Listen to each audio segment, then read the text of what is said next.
ದೌರ್ಜನ್ಯಕ್ಕೆ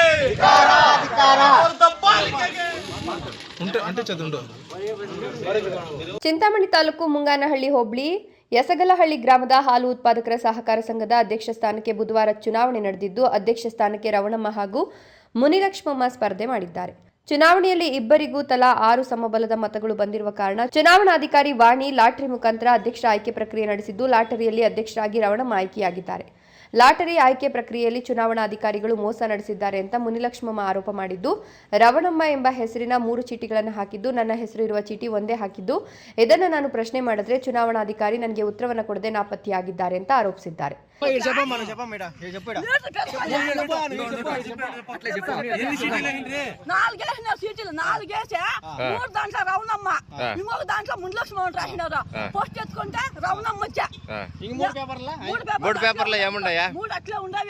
నేను ఈసారి నా పేరంటే లేదు మళ్ళా ఇస్తానని చెప్పాను.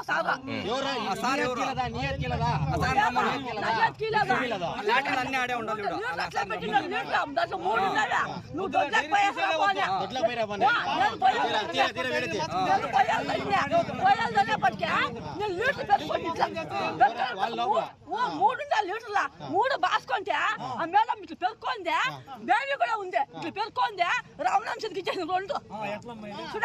నా పేరు మాత్రం 1 పేరు రాసినారా, రమణం పేరు 3 పేర్లు రాసినారా.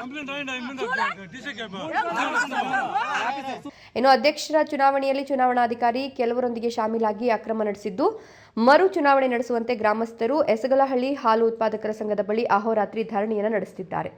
ಇನ್ನು ಘಟನಾ ಸ್ಥಳದಲ್ಲಿ ಯಾವುದೇ ರೀತಿಯ ಅಹಿತಕರ ಘಟನೆಗಳು ನಡೆಯದಂತೆ ಕೆಂಚಾರ್ಲಹಳ್ಳಿ ವೃತ್ತದ ಸರ್ಕಲ್ ಇನ್ಸ್ಪೆಕ್ಟರ್ ನಾರಾಯಣಸ್ವಾಮಿ ನೇತೃತ್ವದಲ್ಲಿ ಬಿಗಿ ಪೊಲೀಸ್ ಬಂದೋಬಸ್ತ್ ವ್ಯವಸ್ಥೆ ಮಾಡಲಾಗಿದೆ. ಯಸಗಲಹಳ್ಳಿ ಗ್ರಾಮ ಹಾಲು ಒಕ್ಕೂಟ ಸಂಘದಲ್ಲಿ, ಸಹಕಾರ ಮಹಿಳಾ ಸಂಘದಲ್ಲಿ ಇವತ್ತು ಚುನಾವಣೆ ನಡೆಯುತ್ತದೆ. ಚುನಾವಣೆಯಲ್ಲಿ 12 ಕ್ಯಾಂಡಿಡೇಟ್ಸು ಇರ್ತಾರೆ. ಅದರಲ್ಲಿ 2 ಕಂಟೆಸ್ಟ್ ಮಾಡ್ತಾರೆ. ಅದರಲ್ಲಿ ಸಮಬಲ ಬರುತ್ತೆ. ಅವ್ರಿಗೊಂದು 6 ಇವ್ರಿಗೊಂದು 6 ಬರುತ್ತೆ. ವಿರೋಧ ಪಕ್ಷದ 6 ಇವ್ರಿಗೆ 6 ಬರುತ್ತೆ. ಅದರಲ್ಲಿ ಲಾಟ್ರಿ ಮುಖಾಂತರ ಎತ್ತಬೇಕು ಅಂತ ಎಲೆಕ್ಷನ್ ಆಫೀಸರು ಡಿಕ್ಲೇರ್ ಮಾಡ್ತಾರೆ. ಆಗ ಎಲೆಕ್ಷನ್ ಆಫೀಸರು ಅದರಲ್ಲಿ 4 ಚೀಟಿ ಹಾಕ್ತಾರಂತೆ. 2 ಕ್ಯಾಂಡಿಡೇಟ್ ಕಂಟೆಸ್ಟ್ ಮಾಡಿದಾಗ 4 ಚೀಟಿ ಏನಕ್ಕೆ ಹಾಕ್ಬೇಕು? 4 ಚೀಟಿ ಹಾಕಿ 3 ಚೀಟಿಯಲ್ಲಿ ಇವ್ರ ಪೇರ ರವಣಮ್ಮ ಹೆಸರು 3 ಚೀಟಿಯಲ್ಲಿ ಬರ್ದಿರ್ತಾರೆ.